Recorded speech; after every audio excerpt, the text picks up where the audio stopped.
What's up guys, my name is Ace, and today we're going to be breaking down and comparing the Frag and the Semtex in Call of Duty Ghosts. We're going to look at all the important features and stats, as well as the lethal range comparison. If you're interested in the C4, canister bomb, and IED, I'll be doing all of those videos really soon. So the Frag and Semtex are the two lethal explosives that can be thrown quite a long distance, even without strong arm. And we'll look at those ranges in just a little bit. Also, at the end, we're going to compare the kill radius of each of these lethal nades.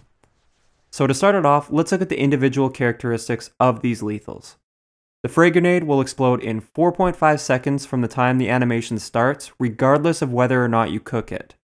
If you were to not cook it at all and simply throw it right away, your gun will be unavailable for use for a total of around 1.7 seconds, and keep in mind that this was tested with an SMG in hand, and it will vary with other weapon types.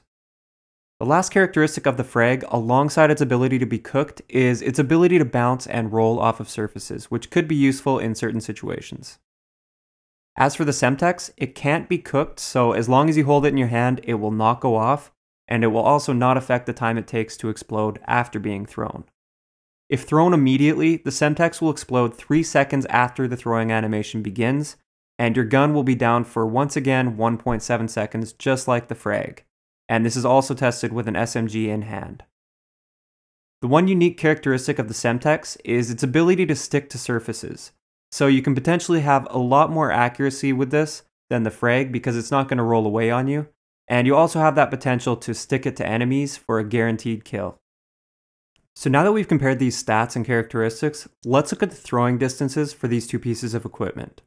These aren't necessarily the maximum distances, but they were thrown from the exact point with the exact same point of aim, so it's very useful for comparison's sake. Also, it's worth noting that this is without the strong arm perk. As I'm sure you can see, the Frag grenade seems to have a longer throwing range than the Semtex, but in reality, the range to where they land is exactly the same. The extra distance achieved by the Frag is simply due to the roll after it landed. So technically, I guess you could say the Frag has more range, as long as it lands on a flat area or a downward slope. So finally, for one of the most important stats, let's compare the lethal kill radius of these nades. This was quite difficult to calculate and display 100% accurately without theater mode, but I did my best and I feel this is a very accurate depiction of the ranges to within a few feet. As you can see, both the Frag and Semtex appear to have exactly the same kill radius, and although you may think it looks large, it really isn't. It's often pretty easy to escape unless it's a cooked Frag grenade or you get stuck in a really small space.